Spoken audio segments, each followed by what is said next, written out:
Simple ఇంగ్రీడియంట్స్తో మనం cake ఎలా తయారు చేసుకోవాలో చూసుకుందాము. సో వీట్ ఫ్లోర్ వేసాను, అంటే గోధుమ పిండి 1 కప్పు, 3/4 కప్పు షుగర్ వేసుకున్నాను, చిటికెడు పసుపు అండ్ సోడా ఉంటుంది కదా, బేకింగ్ సోడా కానీ ఇడ్లీ సోడా కానీ వేసుకోవచ్చు. అండ్ పాలు 1 కప్ వేసుకున్నాను. అండ్ మనకి నెయ్యి ఉంటే దాన్ని కలుపుకుంటే సరిపోతుంది, లేకపోతే ఆయిల్ అయినా ఓకే, ప్రాబ్లం లేదు. ఆయిల్ ఒక 3 స్పూన్స్. సో నేను నెయ్యి 3 స్పూన్స్ తీసుకున్నాను, సేమ్ క్వాంటిటీని. సో ఫస్ట్ ఆయిల్ కలుపుకునే ముందు, ఆయిల్ కానీ నెయ్యి కానీ కలుపుకునే ముందు ఈ బ్యాటర్ని అంతా మంచిగా మనం కలుపుకోవాలి. పాలు వేసి కలుపుకున్నాం కదా, దాన్ని మంచిగా ఇట్లా అనుకోవాలి, ఉండలు లేకుండా, బబుల్స్ లేకుండా మంచిగా కలుపుకోవాలి ఫస్ట్. దాని తర్వాత నెయ్యి వేసుకుంటే సరిపోతుంది, నెయ్యి కానీ నూనె కానీ. సో నేను 3 స్పూన్స్ వేసుకున్నాను, సో సేమ్ క్వాంటిటీ. సో దాన్ని వేసుకున్న తర్వాత ఇంకా బాగా నెయ్యికి కానీ బాగా కలిసేలాగా కలపాలి, మొత్తం 2 మిక్స్ అవ్వాలన్నమాట. అలా కలిపేసుకోవాలి. ఈ నెయ్యి కానీ నూనె కానీ కలవడం అనేది మెయిన్ ఇంపార్టెంట్. చూసారు కదా, అంత ఈజీగా కలవదు. ఇప్పుడు ఈ పాలు, చక్కెర, గోధుమ పిండి ఇవన్నీ కలిసినట్టు ఇది కలవదు, కొంచెం టైం పడుతుంది, కానీ ఓపికగా కలుపుకోవాలి. సో ఇలా బాగా కలిపేసుకున్న తర్వాత చిన్న చిన్న కప్స్ తీసుకొని కొంచెం క్వాంటిటీ తీసుకోండి.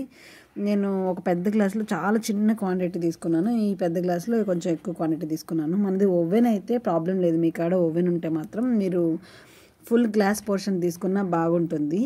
కానీ ఇలా ఈ కుక్కర్లో చేసుకొని మనం పొయ్యి మీద చేసుకునేటప్పుడు, స్టవ్ మీద చేసుకునేటప్పుడు సో కొంచెం కేర్ఫుల్గా ఉండాలి. ఎందుకంటే అది పిండిగా ఉంటుంది, అంత బేక్ అవ్వదు. అండ్ ఎక్కువసేపు పెట్టినా కింద అడుగంటేస్తుంది అండ్ చుట్టూ బాగా లోపల ఉడకదనమాట, పచ్చిగా ఉంటుంది. సో అందుకని చెప్తున్నాను.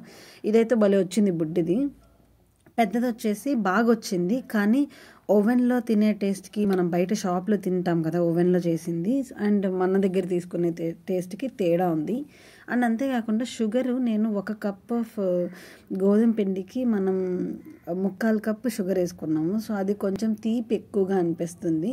సో మీరు బాగా తీపి ఇష్టంగా తినేటట్టయితే షుగర్ వేసుకోండి, లేదనంటే మాత్రం 1/2 కప్ వేసుకుంటే చాలు, నా ఒపీనియన్ ప్రకారం సరిపోతుంది. అండ్ నట్స్ నేను మధ్యలో యాడ్ చేశాను. అండ్ అంతేకాకుండా నేను బిస్కెట్స్ తయారు చేశాను, ఎక్స్పెరిమెంట్. అంటే కొంచెం పిండే వేసుకున్నాను అన్నమాట. నేను కలిపిన 1 కప్లో 2 కప్స్ ఆఫ్ కేకే కాకుండా ఇంకా చాలా వస్తుంది. బట్ జస్ట్ నేను అవి వేసుకొని ఇంకా మిగతాది ఇంకొంచెం గోధుమ పిండి కలిపేసి, అంటే తీపిగా ఎక్కువగా ఉందనిపించింది. అండ్ నేను కేక్స్ కుక్కర్లో ఎలా వస్తుందో అని జస్ట్ ఎక్స్పెరిమెంట్ చేశాను, బాగా వచ్చింది. కాకపోతే బిస్కెట్స్ కూడా చేద్దాము అని చెప్పేసి దీంట్లో ఇంకా కొంచెం నెయ్యి వేసి, గోధుమ పిండి వేసి బాగా ఇట్లా బిస్కెట్స్ లాగా కలుపుకొని ఉండలు చేసుకొని సో కలుపుకున్నాను. సో ఇది కూడా ఒక 30 మినిట్స్ పెట్టుకున్నాను పొయ్యి మీద, బాగా వచ్చింది రావడం అయితే. ఈ చిన్న బిస్కెట్ షేప్ అయితే బాగా వచ్చింది, నీట్గా అనిపించింది. కాకపోతే గోధుమ పిండి వేసుకొని ఉంటే వెన్న బిస్కెట్స్ సూపర్గా వచ్చి ఉంటుంది. సేమ్ ఆ మిక్చర్లోనే నేను ఇంకొంచెం గోధుమ పిండి వేసుకొని నెయ్యి కొంచెం ఎక్కువ వేసుకున్నాను, అంతే. బాగా వచ్చింది రావడం అయితే, కానీ ఆ టేస్ట్ వేరీ అవుతుంది కదా. సో మనకు సాల్ట్ బిస్కెట్ కంటే కొంచెం తక్కువ టేస్ట్, అంత బాగా అయితే లేవు. కేక్ అయితే చాలా బాగా వచ్చింది, బిస్కెట్స్ అయితే చాలా దారుణంగా వచ్చింది.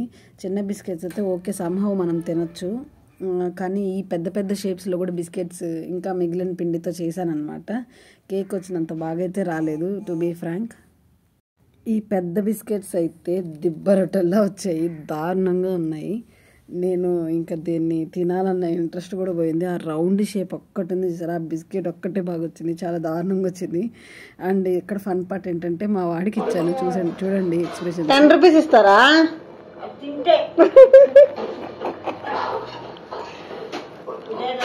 తిను.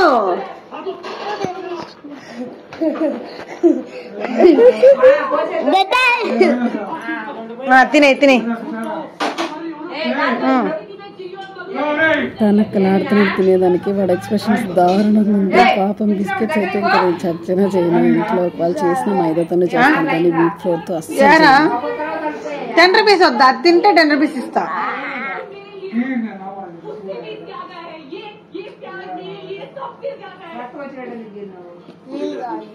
నీళ్ళ ఎందుకో మింగేస్తావా?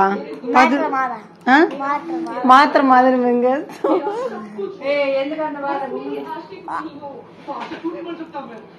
ఇదండి సంగతి. ఉంటా మరి, టాటా, బాయ్ బాయ్.